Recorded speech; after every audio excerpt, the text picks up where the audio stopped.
पढ़ने वाले हैं कि हम लॉग कैसे निकाल सकते हैं, यानी कि हाउ टू सॉल्व लॉगरिथम। ठीक है, तो हम यहाँ पर देखेंगे कि हम लॉग को एक इजी तरीके से कैसे निकाल सकते हैं, क्योंकि हमारे इलेक्ट्रोकेमिस्ट्री में भी लॉग आएगा, आगे केमिकल काइनेटिक्स में भी आएगा, इक्विलिब्रियम में भी आता है, बहुत सारी जगह हमारा लॉग यूज होता है। अब देखो, या तो हमें लॉग टेबल दी जाए, अब लॉग टेबल किसी से देखी नहीं जाती क्योंकि कितनी लंबी होती है, समझ में नहीं आती। दूसरा उसका शॉर्टकट क्या है कि हम ना सिर्फ ये 4 वैल्यूज लॉग की याद रख लें और उससे हमारा काम चल जाएगा। जैसे log 1 की वैल्यू होती है 0, log 2 की वैल्यू होती है 0.3, log 3 की वैल्यू होती है 0.477 एंड log 4 की वैल्यू होती है 0.6।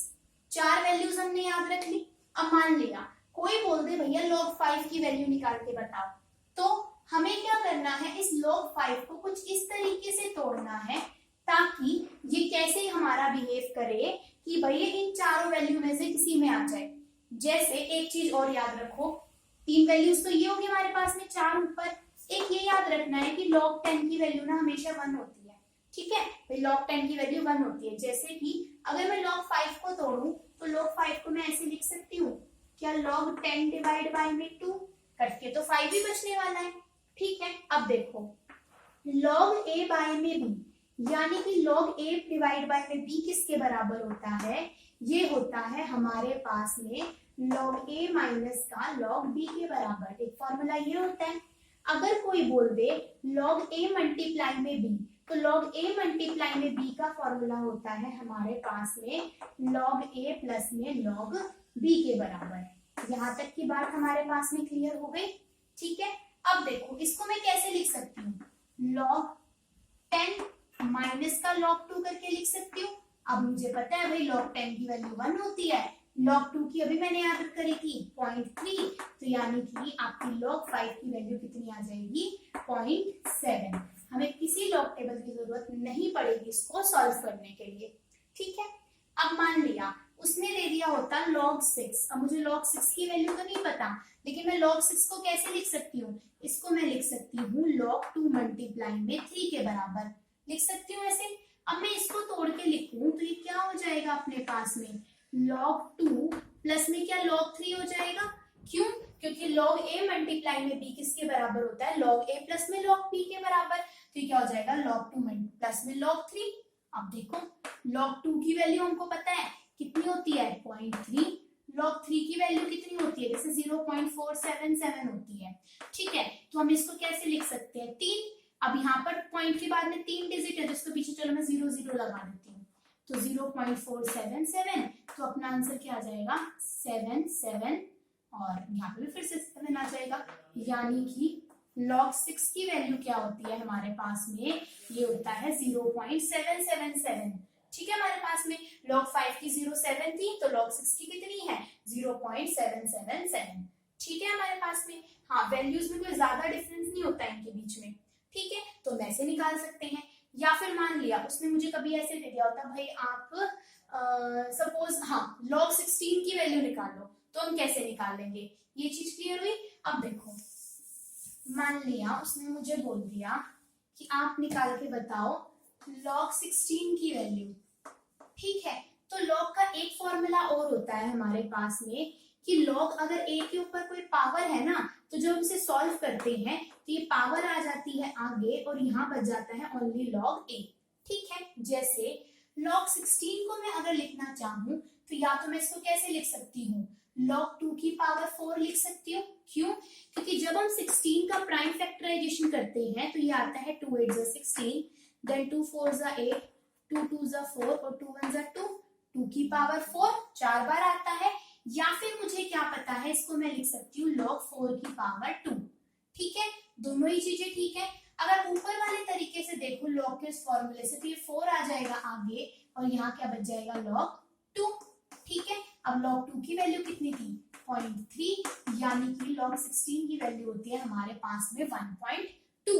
ठीक है, अगर मैं इस वाले तरीके से निकालती तो 2 मेरा आगे आ जाता और यहाँ क्या बच जाता, log 4। अब देखो 2 यहाँ पर आ गया, log 4 की वैल्यू 0.6 होती है, तो आंसर कितना आ गया अपने पास में, 1.2। ध्यान से देखो, log 2 की डबल ही तो है log 4 की वैल्यू हमारे पास में। तो इस तरीके से हम निकाल सकते हैं यहाँ पर log के क्वेश्चंस को, ठीक है हमारे पास में।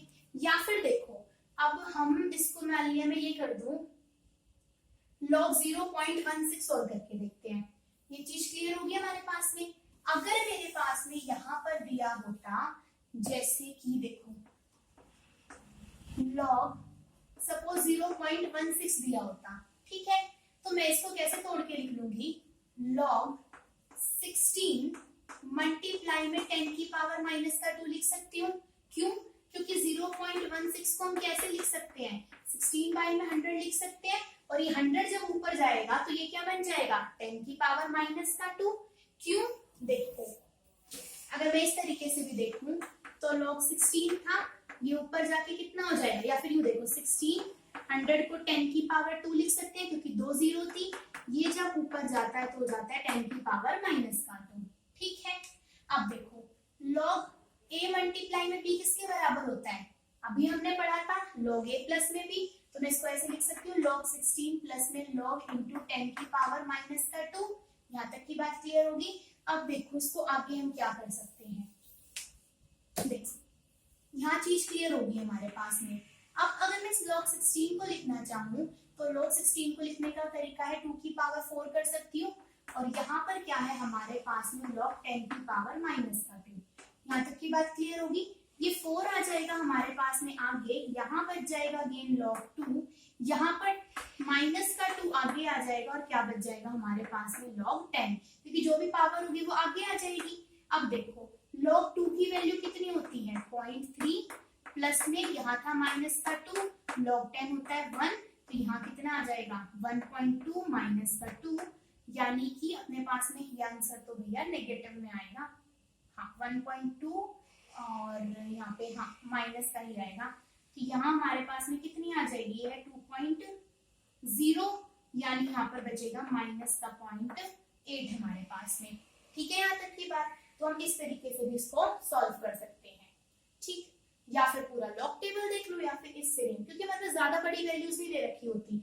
जैसे ज्यादातर पीएच निकालते टाइम हमें वो क्या देता है, देखो मान लिया उसने मुझे क्या दे दिया, सपोज उसने मुझे log 100 दे दिया, ठीक है, तो log 100 को मैं डायरेक्ट सॉल्व कर सकती हूँ ना, log 10 की पावर 2 हो गया, ये 2 आगे आ जाएगा, यहाँ log 10 हो जाएगा, और ये log 10 की वैल्यू 1 होती है, यानी कि log 100 की वैल्यू कितनी होती है अपने पास में 2 होती है हमारे पास में, ठीक है। तो हम इस तरीके से सॉल्व कर सकते हैं।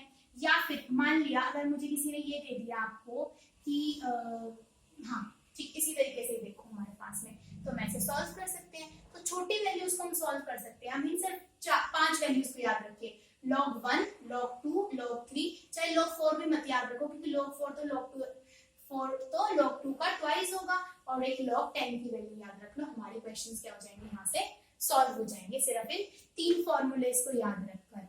log a की पावर n क्या होता है, n log a के बराबर, ठीक है। तो ये चीज यहाँ पर हमारी क्लियर हो गई।